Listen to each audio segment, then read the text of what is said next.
Берін Улантауыз парламенттің жаш мүшелері 188 мамлекеттің жаштар қатышқан Сочи шарында өткен жаштардың фестивалына қатышып келішті. 6 ай ішінде алар өзіменен теңдеш жарандардың арасында актуалды көйгөйлерді көтеріп шығып, аны чечүү жолдарын тийиштүү жерлерге сунушташкан. Парламенттің мүшелері өтіп бара жатқан жылы 3 багытта. Бұл аймақтың жаштары менен сүйлөшүү, мен жаш шайлоочумун улуттук компаниясы биринчи кыргыз-казак форум аталышындагы иш-чаралар тууралуу бүгүнкү өткөн 2017 жылдагы жаштар парламентінің жасаған иштери тууралуу отчеттук жыйында тизмектеп беришти. Жаштар парламенти жарым жыл ичинде алгылыктуу иштерди жасады деп айтсак болот. Анткени алар көтөрүп чыккан көйгөйлөр чындыгында бүгүнкү күндө өтө актуалдуу болуп саналат. Буга чейин биз мамлекеттин кымбат ресурстар катары алтынды же башка металлды эсептеп келген болсок, бүгүнкү күндө биздин башкы ресурс бул жаштар. Аларга колдоо көрсөтүшүбүз керек. Жаштар парламентінің мүшелері мамлекеттик жаштарға мүмкүнчүлүк түзүп бербей жаткандарында кошумчалашты. Алардын айтымында өзгөчө айыл жергесинде жаштарга маалымат жетишсиз болууда. Ошол эле жогорку окуу жайларына тапшыруунун жолдорун туурасында маалымат аз. Мындан улам өлкөдө жумушсуздук болуп жатат дегенибиз менен, экинчи жагынан тийиштүү жерлерге жаш кадрлар жетишпей жаткандыгы айтылат. Мунун баары жаштардын туура эмес окуу жайды тандап жаткандыгы менен байланыштуу дешет алар.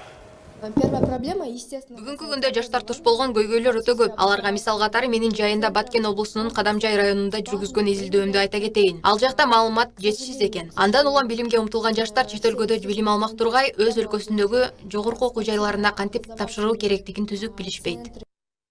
Ошондой эле парламенттин жаштар өкүлдөрү быйылкы өткөн шайлоо учурунда дагы айрым бир мүчүлүштүктөр кеткендигин кошумчалашты. Алардын айтымында көпчүлүк жаштар шайлоого катышууда өзүнүн активдүүлүгүн көрсөтүшкөн эмес. Ушул теманы бүгүн биз 11 каналына келген конок жаштар парламентинин спикери Капар Насирдинов менен уланткан турабыз. Капар мырза, кош келипсиз биздин студияга.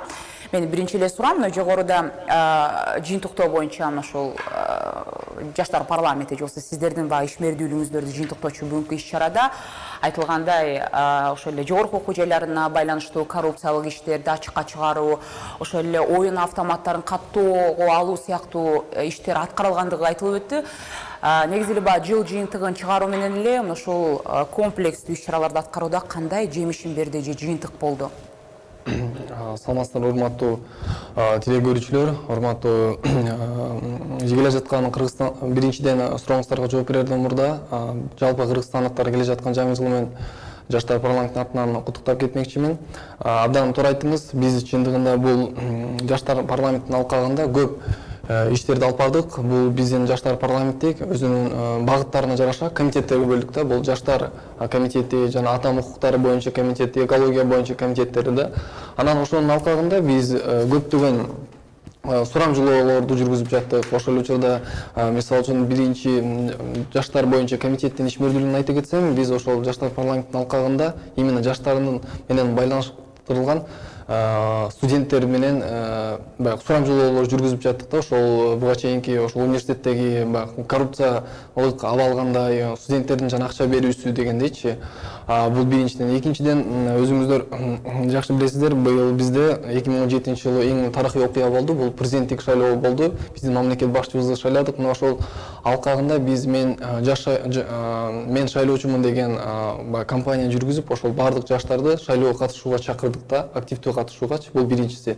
Анан экинчиси ошол эле ошол жаштардын президенттик шайлоого байланыштуу биз атайын президенттикке талапкер болгон инсандар менен чакырып, мына биз ошолор менен ошолордун жанагы программаларын угуп, анан биздин жаштардын ошол жаштар парламентинде алкагында алып барган иштерди, ишмердүүлүгүбүздө чыккан жыйынтыктарды ошол талапкерлерге сунуштап көрүп, мына ошол ишмердүүлүктө баягы дагы кошумча катары сунуш пикир айттык да. Жаштар арасында өзгөчө айыл жергесиндеги жаштардын билим жаатындагы маалымат аз экендигин баса белгилеп айтып өттүңүздөр.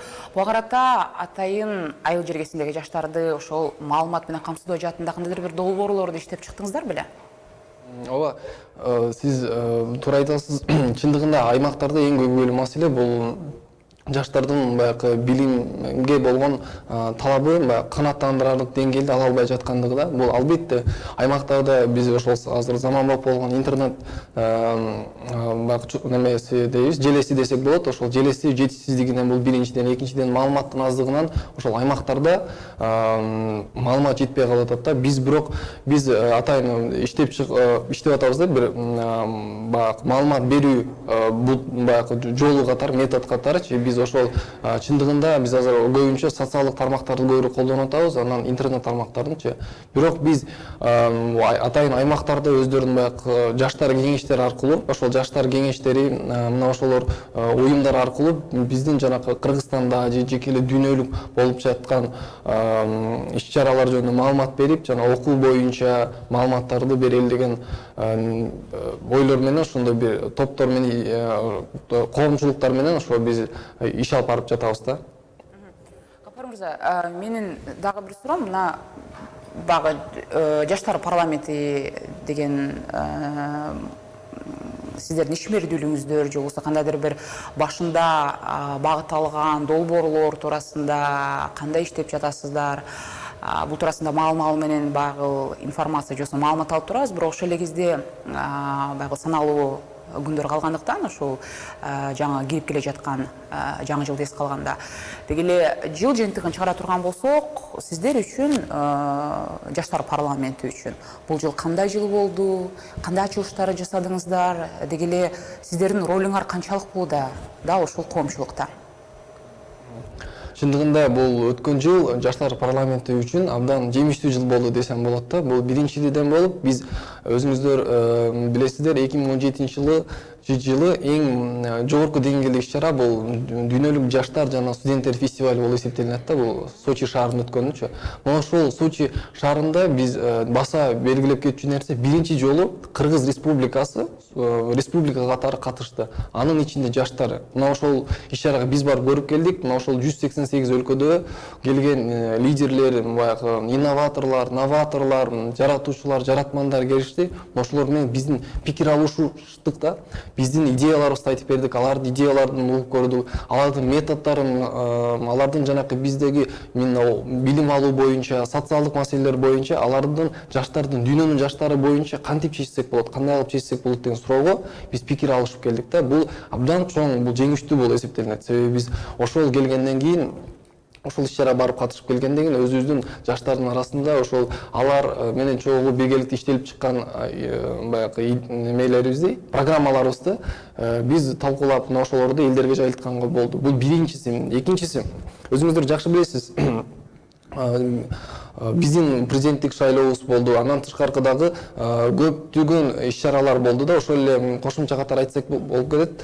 Бул Астанадагы экспо. Мына ошол жердеги биз жакында эле Кыргыз-Казак биринчи жолу чоң жаштар форуму болуп өттү да. Мына ошол жаштар форумунда биз кийинки көчмөндөр оюндагы болуучу жанакы волонтерство боюнча биз кандай алардын тажрыйбасын көрүп, биздин тажрыйбабызды көрүп алмашып, биз кийинки көчмөндөр оюнда биздин максат ошол жаштарды бир жакшы деңгээлде ошол көчмөндөр оюн өткөрүп, ошол жакшы деңгээлде өткөрүш үчүн биздин жаштар аймактагы биздин борборубуздагы жаштар ошол көмөктөшүп болуп берүүдө, буга жардам берүү.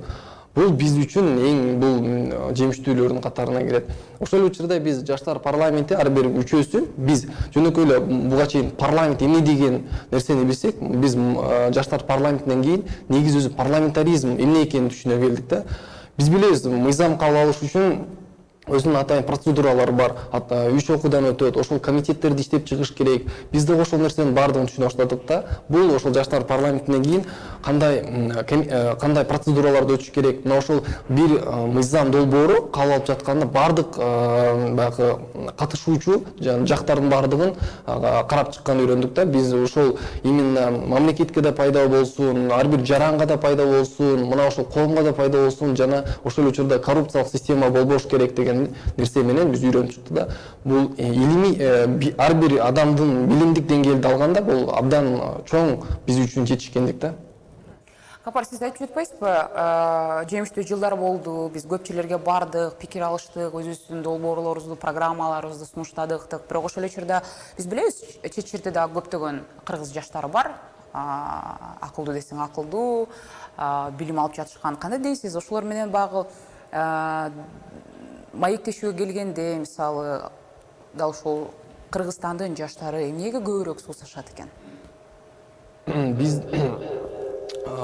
Биздин эң негизгиси бир проблеманы байкадык, эми көйгөйдү байкадык да, бул ошол биздин жаштар, эгерде биздин оюбуз болсо, биздин идеябыз болсо, биздин бир механизмибиз болсо, ошону баягы айтып берүүдө башка коомчулукка же атайын бир биздин сунушубуз бар деп айтып берүүдө биз абдан кыйналышка мындай дуушар болот экенбиз да. Биз болгон оюбузду жеткиликтүү жеткире албайбыз, болгон баягы мүмкүнчүлүктөрдү колдоно албайбыз да. Бул ошол жагынан аябай аксайт экенбиз да. Баягы анан экинчи нерсе бул биз жөнөкөй эле нерсени абдан оорлото берет экенбиз да. Биз ошол нерсени байкадык. Менин оюмча биз ошол биз кичинекей нерсе болсо дагы биз ошол кичине кадамдан башташыбыз керек да. Баягы Конфуций айткандай 1000 кадамдык сапар ошо бир кадамдан башталат да. Ошондуктан биз айрым оор нерсе болуп жатса, биз ошону жеңил жолу менен баштап, жана ошол жеңил жолуга түшүндүрүп берүүгө биз баягы неме тажрыйбабыз болуш керек экен да. Тажрыйбабыз жетпесе, ошол тажрыйбаны үйрөнүүдөн качпашыбыз керек экен. Албетте баягы чет өлкөдөгү биздин кыйын Кыргызстандын жаран жаштары бар. Мына алар менен ошол биздин Кыргызстандагы жаштардын ортосунда ошол көпүрө болуп берүүнү үйрөнүшүбүз керек экен да. Биз ошол эле учурда биздин жаштар парламентте мындан дагы кийинки ишибиз ошол боюнча алып бармакпыз да. Биз эки баягы коомдордун ортосунда көпүрө болуп берип, мына ошолорго жардам берүү. Биздин максат ошол региондогу жаштардын билимин жана социалдык абалын көтөрүүгө жардам берүү, көмөктөшүп болуу ошого. Дагы бир жолу эске салып өтөлүк, негизи сиздердин катарга кантип кошулса болот маалымат үчүн? Маалымат үчүн боюнча айтып кетсек, негизи жаштар парламенти бул 2011-жылдан бери өзүнүн ишмердүүлүгүн баштай баштады. Буга чейин 3 сазыв болду, биз 4-чү сазывбыз. Негизи кантип өтүш керек деген өзүнүн фонд поддержки демократии деген бар. Ошол жаштар парламенти ошонун алкагында жүрөт да. Демократияны колдоо фонду бар. Мына ошол жаштар парламенти жөнүндө өзүнүн конкурс объявлять этет. Мына ошол конкурста катышып, өзүбүздүн баягы резюмебизди толтуруп, ошол конкурска катышыбыз керек да. Анан ошол конкурстун негизинде баягы татыктуулар ошол жаштар парламентинде өтөт. Капар, сизге чоң ыраазычылык билдирем. Тилекке каршы биздин убактыбыз аяктап бара жатат. Сиз менен болгон маекке бөлүнгөн жаштар парламентинин спикери Капар Насирдинов болду. Жаштар парламентинин ушул жыл аткарган иштери, ошол эле жетишкендиктери, жемиштери туурасында кыскача болсок да маектешкенге аракет кылдык. Ийгилик сизге.